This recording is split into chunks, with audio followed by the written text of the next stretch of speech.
Motown's something that I didn't grow up with, so I don't really remember them that specifically, but I mean, obviously, you see films and you look back over footage of Smokey Robinson, Stevie Wonder and Diana Ross, and all those people. I mean, I think that they used to write really great songs then.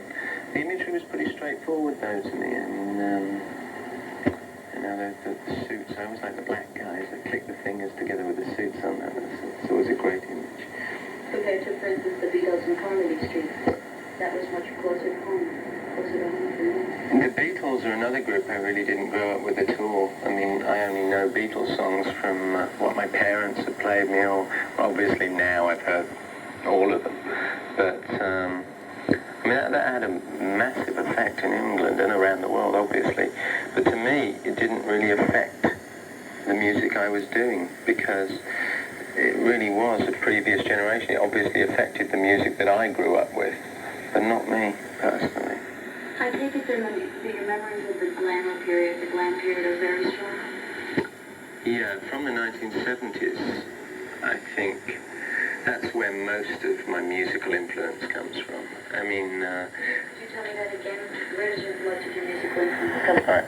Most of my musical influence comes from the 1970s, I suppose, just because that's what I grew up with. I mean, it's very difficult to say sometimes, because I never feel that I'm influenced specifically by any one group. I mean, it's often been quoted about Duran Duran that there's David Bowie and Roxy Music, which were groups I grew up with, and I still like to listen to that music now. But other than that, there was many other things. I think it was to do with the time.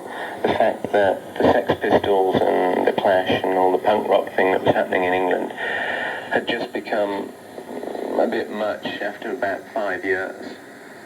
By 1977, 78, I guess, it was dying. And that was when I think it was time in England for something a little more glamorous again. It was to do with attitude. When I say a little more glamorous, I mean somebody that actually bothered about what they were wearing, the sort of places they were playing, and actually putting on a show, as opposed to just getting up on stage in their jeans and playing guitars. Everything I'd always grown up with was to do with performance, really, an overall concept as opposed to just music, which does affect things. I think that many of the groups from the 70s affected people a lot more than people give them credit for. They also, maybe not so known, groups like the Velvet Underground, which is really 60s, late 60s, following through to Iggy Pop, which was started in the late 60s, going through into the 70s. They affected people like David Bowie, which is interesting. David Bowie is known for the way he dressed. He's one of the first people in the 70s who made people notice what people were wearing on the stage. So, do you feel that that's where you got a lot of your feeling about dressing and gender bending, so to speak? I think that the clothes you wear, it's always important you feel comfortable in them. I did grow up with very flamboyant music, I suppose, or flamboyant-looking people in groups, and so I can relate very easily to the likes of David Bowie or Lou Reed or those other so-called glam rock personalities, if you like. But then I think that style is something that should always be individual. It's really not what you wear, it's how you wear it and whether you look comfortable in it. I mean, it's kind of, sometimes I see people that are dressed up in immaculate suits and they really look very awkward. They look better in jeans and vice versa. And with me, I always liked fashion. I think it's interesting, the way that it affects youth culture. And it's good fun as well. How does it affect you in your performance on stage? I don't think fashion affects anybody's musical performance in any way. I can often tell whether I'm going to like a band by looking at a picture, to a degree. Obviously not till you hear them, but you can tell whether people have got an idea of what's modern, I think. And I do have an affinity with modern music. So if I see a picture of somebody and they're dressed like Teddy Boys, then I think, well, maybe I'm not going to like that so much. It sounds like a little bit of a sweeping statement in some ways, because Just because somebody's dressed like a teddy boy doesn't mean I'm not going to like the music, but you know, there are certain things that identify with Duran Duran. We've always wanted to be modern, we've always wanted to be a step ahead of that, and our imagery is really just a personal thing. I mean, I don't necessarily wear clothes that are similar to Andy Taylor or Simon Le Bon for that matter. Okay, the current status of rock and roll and fashion, how do you think it's moving? I think fashion is always very transient, and within music, they're very closely related.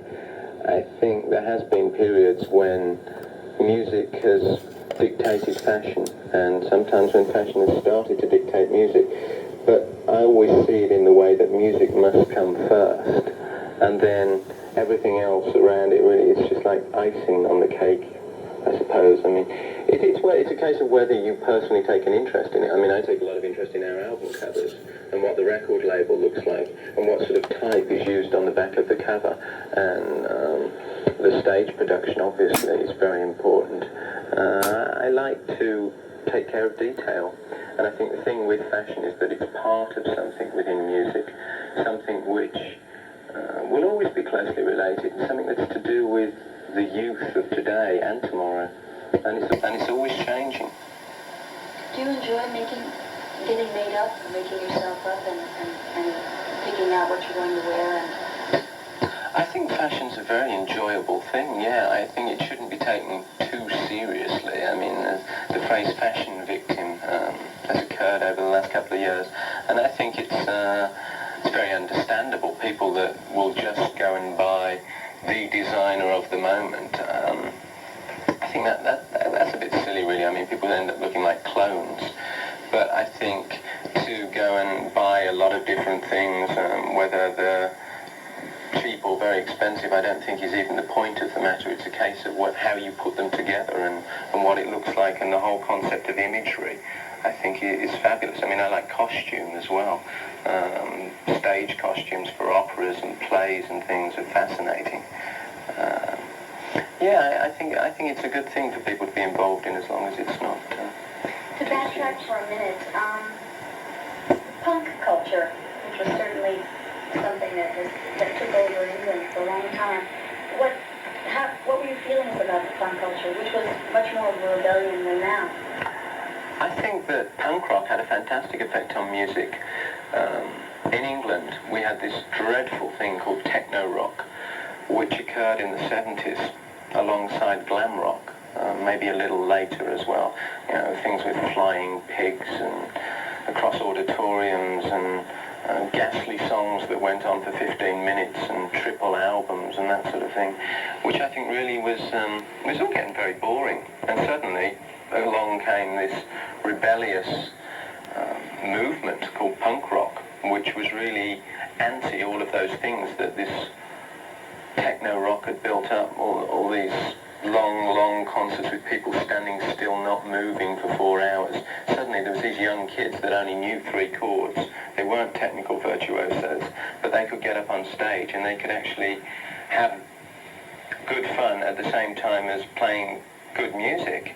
And the fashion thing was again involved with it, because a lot of those kids that started that, I mean, they were David Bowie fans, and they grew up with the glam rock thing and didn't like the techno rock and wanted to get involved in something themselves without having to study for years and learn how to play. And they broke down a lot of barriers. It wasn't until I saw a punk rock group, up on stage, and I was only 15 years old, and I was looking at them, and they were only about 17 or 18 years old, and they only knew 3 chords, and I knew 4, and I thought, well, this is going to be okay.